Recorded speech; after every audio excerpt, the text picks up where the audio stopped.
সাবেক ডিবি প্রধান হারুন ও তার সোর্স মিলে জান্নাতুল ফেরদৌস নামে এক নারীর সম্পদ লুটের জন্য মিথ্যা মামলা করে হয়রানি করে এসেছে বলে দাবি করেছে ভুক্তভোগী পরিবারের সদস্যরা। তাদের দাবি, স্বামী হত্যা সহ পল্টন থানায় এক মিথ্যা মামলা দিয়ে এতদিন হয়রানি করে আসছিল ডিবি হারুন ও ওই নারীর স্বামীর পরিবারের সদস্যরা।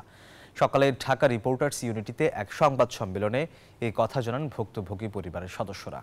এ সময় ভুক্তভোগী জান্নাতুল ফেরদৌস বলেন, হারুন ও তার সহযোগীরা 2 কোটি টাকা দাবি করে।